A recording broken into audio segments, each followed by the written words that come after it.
Bonjour à toutes et à tous. Vous savez, quand on se promène en ville, on tombe souvent sur des points de collecte de déchets. Et bien ces points de collecte, on les appelle des bornes d'apport volontaire. Et aujourd'hui, pour nous en parler, on part à la rencontre de Lucille Courtina. Elle est responsable site recyclage et valorisation chez Suez. On y va.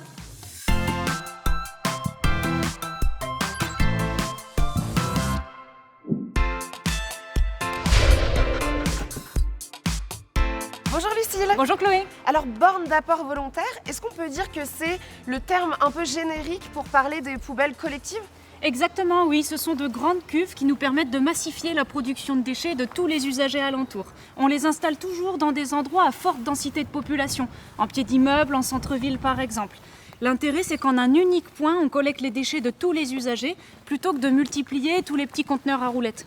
C'est vrai que quand on se balade, on voit différents types de bornes. C'est quoi la différence entre ces bornes ? Oui, il y en a qu'on appelle aériennes, posées sur le sol tout simplement, très faciles à mettre en place. D'autres au contraire sont enterrées. L'intérêt, c'est de diminuer la pollution visuelle. Dans tous les cas, il faut adapter notre camion de collecte, on appelle ça un camion grue. Et j'ai fait mes petites recherches et j'ai découvert qu'il y avait des bornes qui étaient connectées. Exactement, oui, on y place à l'intérieur des sondes. Ce sont des capteurs ultrasons qui nous permettent de connaître le niveau de remplissage de ces bornes. Et surtout, alerte-moi quand la borne est pleine à 80%.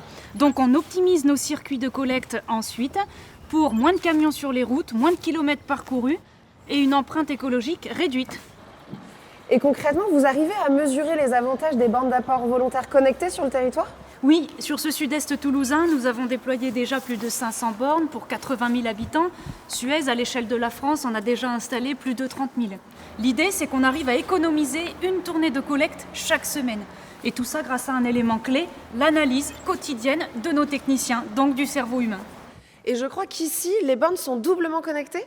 Oui, l'usager se présente à la borne avec son badge qui permet de l'identifier. La trappe s'ouvre, il y dépose ses déchets et il est facturé en fonction de sa production de déchets. On appelle ça la tarification incitative parce qu'on le facture en fonction de cette production personnelle.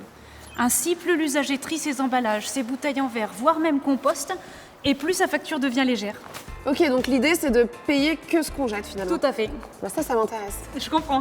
Merci beaucoup Lucille. Merci Chloé.